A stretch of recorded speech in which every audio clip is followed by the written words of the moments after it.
let's now turn to our focus story of this show, which is with regards to the home buyers of Noida. The Supreme Court has come to the rescue of the home buyers, with the top court now allowing the government-appointed board of Unitech to submit its revised layout and building plans for nearly 10 projects spread across Noida. It's a government-appointed Unitech body since the original management of Unitech was suspended after the promoters of Unitech got arrested in a money laundering case. The top court directed the Noida authority today to process the same without insisting on upfront payment of dues. Now, this has come as a major relief for thousands of home buyers across Noida. Nearly 73% of home buyers of residential projects have given their consent for construction. The matter came up as former Unitech promoters were in the Supreme Court seeking a bail on the pleas in the financial fraud case.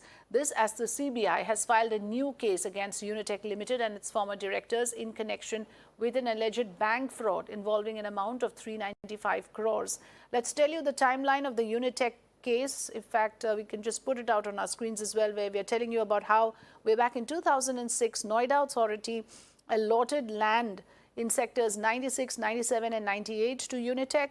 In 2008, it allotted land in sectors 113 and 117.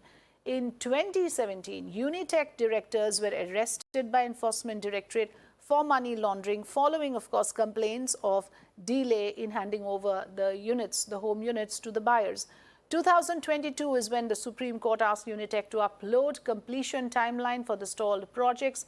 February 2023, and today is the day when the Supreme Court has now directed Noida Authority to process the building plans, and there should be no compulsion on the buyer for payment of dues. This is a topic that we have been taking up time and again, the issue of home buyers being left stranded, left duped on a number of occasions. Let me welcome, joining us here on the program, Vivek Tyagi, President of Unitech Home Buyers Association. Also joining us is Kumar Mihir, advocate on record from the Supreme Court. Thank you, gentlemen, for joining us. Very good evening, and thanks for giving us your time. Let's begin by understanding this. Now, here is a case of home buyers again getting some relief from the Supreme Court. This is not the only case. Across India, and we'll put out those figures as well, home buyers have been duped by powerful builders. In this case, this matter, in fact, came up in Supreme Court, I believe, and correct me if I'm wrong, during the bail hearing of the Unitech promoters. Now, what is very important to understand here, and perhaps our guests can give us better perspective on this, Vivek Tyagi, from the perspective of the home buyers, what exactly will follow now? Will it ease out the process of the construction and the subsequent possession of the units to the home buyers? See, what we have experienced so far in our fight in last 9 years, that, it's all headline management. We have heard so many times that, Supreme Court has ordered this, Supreme Court has ordered that. But actually, on the ground, if you see, we are in Supreme Court since August 2017, 6 years, approx. And still, yes, we keep hearing good news every year, every month, every 6 months. But let's see when, construction actually starts and when we actually get our homes, when actually NCDRC decree is honored, we get compensation also. People are dying without their homes. People are waiting for their refund also. Nobody's getting refund, nobody's getting homes, nobody's getting compensation. Matter is in court, Supreme Court. Unitech company is taken over by Government of India on 20th January 2020. Yes. 3 years now. Why do we have this case running in Supreme Court? I want to ask.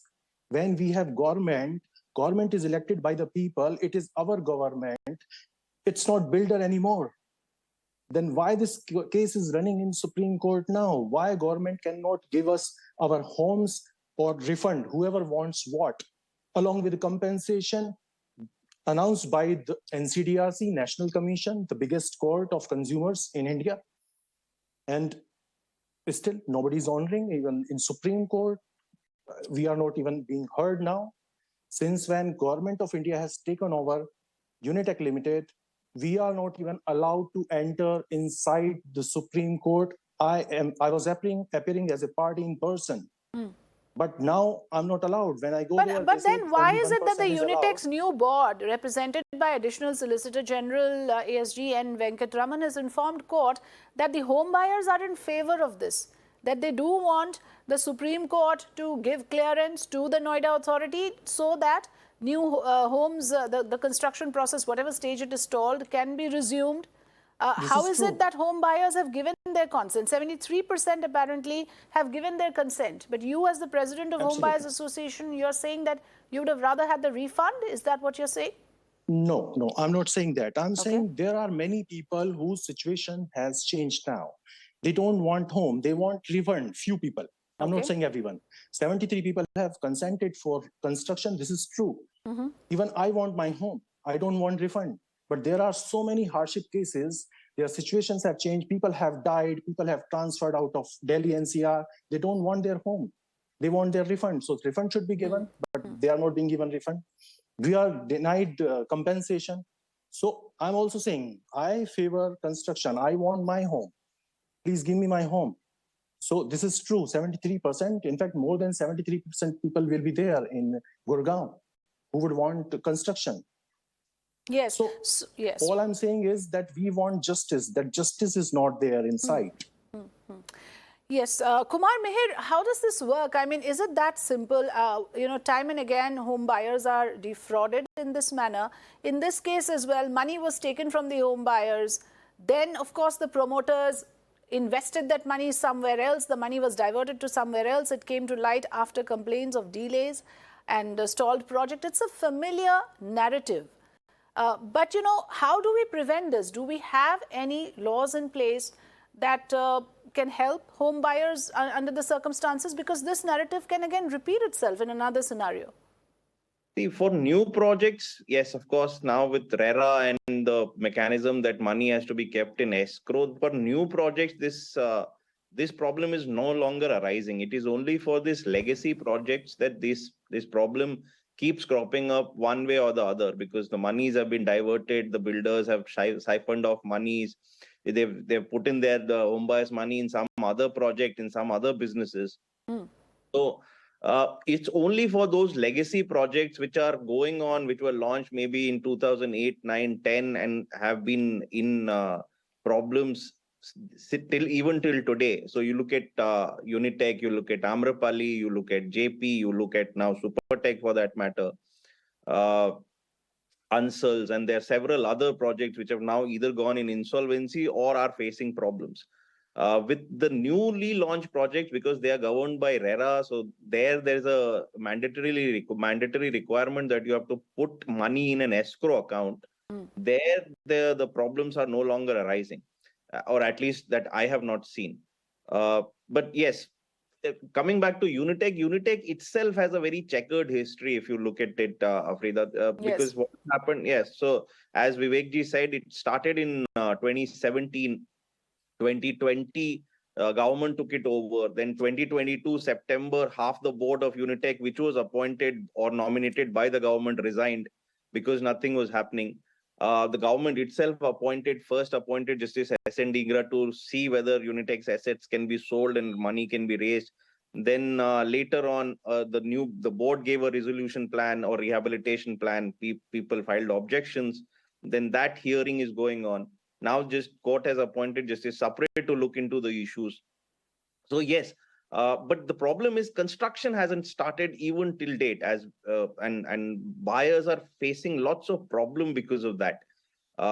It is indeed sad, isn't it? It's extremely sad. I mean, a person would save for a home. It's always the case with Indian families. Owning a home is such a dream for Indian families, and when that dream gets shattered in this manner because of unscrupulous builders, unscrupulous directors like the Chandra brothers, of course, the matter is in court right now. But how, interestingly, again, I'm coming back to Mr. Tyagi. Is there a divide among the home buyers? Because why is it that, someone like you is not able to have a consensus in this matter, that, there cannot be a case where some want a refund and some want the homes to be built, because that gives an advantage probably to the board? See, Farida, the thing is, everyone has got a different situation. When we booked these flats in the year 2010 and even before that, with Unitech, then situation was different. Everybody wanted home, of course. That's why we all booked. But in last 10, 13 years, situation has changed completely. People have died. Right. People are transferred out of Delhi NCR. People are suffering with diseases. So lots of people are refunded by Supreme Court only on the medical ground. But there are so many people, they don't have medical ground, but they don't have money to pay. So what do they do now? They will have to wait. I mean, once, construction completes, then only refund will be made to these people. Why? When we have Government of India in place, we don't have any builder now who can say that, I don't have money. Government of India has all our tax money. That tax money is being given to so many people for no reason. Why it cannot be given to the taxpayers? Because as I imagine, and Mr. Mihir can correct me, this is not the only case. There, by the dozen, you have cases of this nature. So if there is a precedent set in the case of Unitech, that will become a precedence. Kumar Mihir, is that an issue here? In fact, you're right. So tax money, of course, because that is state exchequer and it can't be diverted without having budgetary allocation and going through the Finance Act and the national budget. But see, government, in order to help these stressed real estate projects, government had established that Swami Fund. So that money can be utilized. For example, they have used that money in Amrapali, or even other financial institutions like HUDCO, etc., can help these stalled projects. It is only the board, because now the builder has gone. The new board has to work on that. In fact, forget about all that. Yes. Unitech itself has assets which can be sold. The problem which has compounded because of COVID in last 2 years, that the real estate market or even the assets that this company has are no longer finding buyers in open market. Right. So that's one problem why Unitech board, and for that matter, other projects like Amrapali, etc., are facing problem in raising funds. Second problem, as you asked Tyagiji, Vivekji, and he also compounded. See, last 2 years, lots of people have lost their jobs. They are no longer certain about the source of money. So therefore, there's no consensus. Some people they still want their houses, because now they have realized after COVID, working from home, etc., they need a house in Delhi NCR. Or otherwise, because Unitech has projects all over India. But some people really don't have wherewithal to pay the balance amount. So that is creating a problem. And more than that, people have lost faith that if they pay further, their houses will be completed or not. So that trust factor is gone. And real estate is nothing but a business built on trust. So unless you have trust on the builder, you don't want to pay, throw good money after bad money.